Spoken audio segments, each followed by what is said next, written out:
Hello, everybody. Welcome back to my channel. This is Mike for Road to the Illuminati. I am currently on day 89 of a strict detention, so I am a prisoner.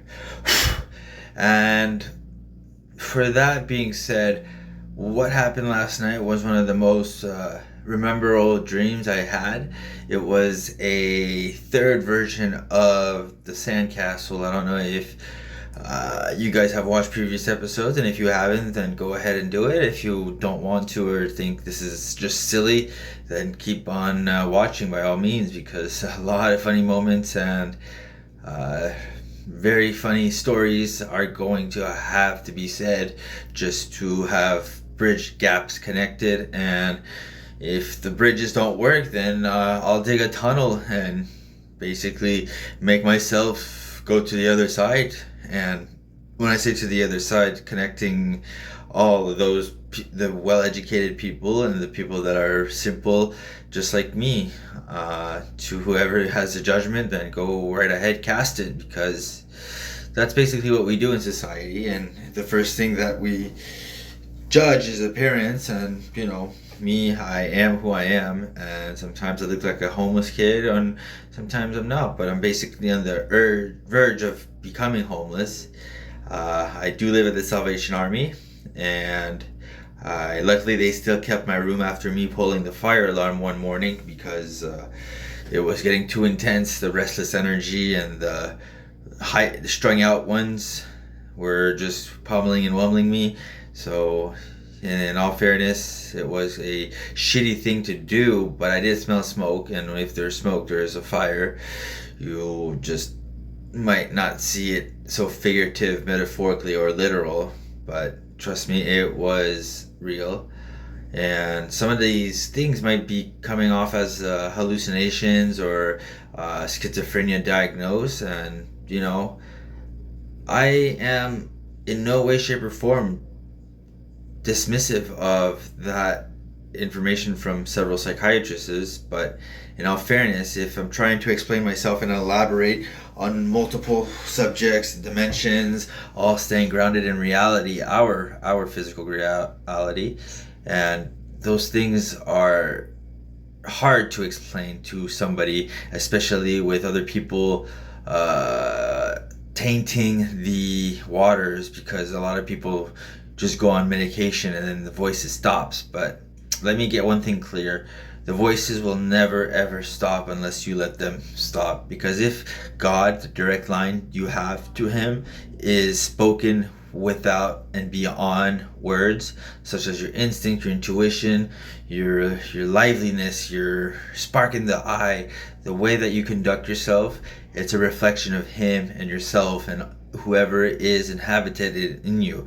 Because if you do have a soul, and I hope I'm not talking just to my AIs, I hope I am talking and reaching out to some of you guys that are kind of on a moment of doubt, on the path of the slippery slope side. And if those people think they're mentally ill, they won't go out and tell the truth, and even less to themselves, because they don't want to be seen as society casts a crazy person.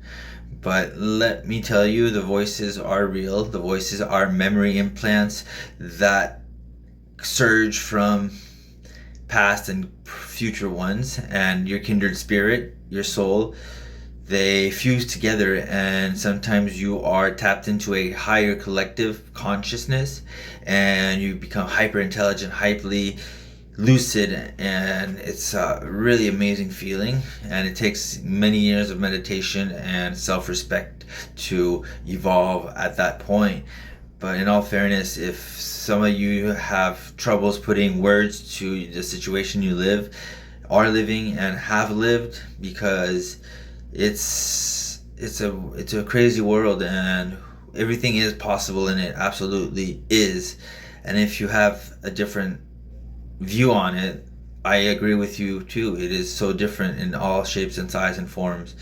So if you do have those doubts of coming clean, let's say, and you don't hear voices, but you do get weird thoughts, and they are pushed in through who knows, telepathy, or they're downloaded, or they're just you know, flickers of light and flickers of darkness at the same time.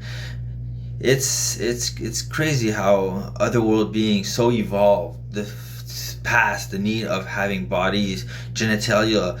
They all they want to do is to help and to show love, and even the evil side is a loving, endearing sentiment if you really are on a neutral ground. So anyways, this was my first week posting about my physical self in front of the camera. The other episodes have been me reading off my notes, and again, I do apologize for being all over the place. It is a really long 2 years of note taking, and it took me about a month long, about 12 hours a day, filtering through them and trying to make sense of it. Thank God ChatGPT exists, because I started the project in French and English, and I'm seeing the amounts of works that it's doing. So